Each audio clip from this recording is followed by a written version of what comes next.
लोकसभा निवडणुकीत महाराष्ट्रातील महायुती किंवा महाविकास आघाडीतल्या एकाही प्रस्थापित पक्षानं मुस्लिमांना उमेदवारी दिलेली नाही। बसपा, एमआयएम आणि वंचितनं 10 मुस्लिम उमेदवार रिंगणात उतरवलेत, तर निवडणुकीच्या रिंगणात एकूण 81 मुस्लिम उमेदवार निवडणुकीत नशीब आजमावतायत।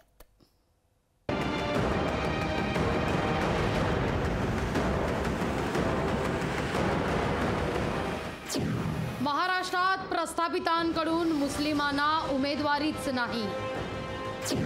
महायुती आणि मविआकडून एकाही अल्पसंख्याकांना उमेदवारी नाही।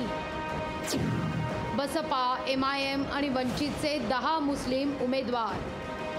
महाराष्ट्रातल्या सर्वच राजकीय पक्षांना अल्पसंख्याकांची मतं हवी आहेत, पण त्यांना राजकीय प्रतिनिधित्व द्यायला कोणताच राजकीय पक्ष तयार नसल्याचं चित्र आहे।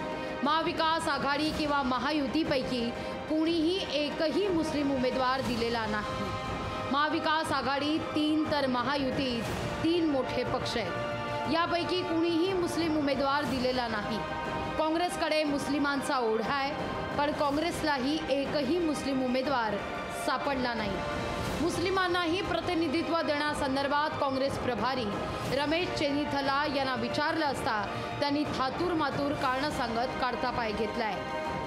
अल्पसंख्यक को राज्यसभा 1 सीट आया था, उसको दिया है और हमने हर वर्ग को देते हैं। महाविकास आघाड़ी कांग्रेस अकेले नहीं लड़ रहे हैं, 3 पार्टी लड़ रहे हैं, से सीट का बंटवारा होते हैं, थोड़ा कमी रहते हैं।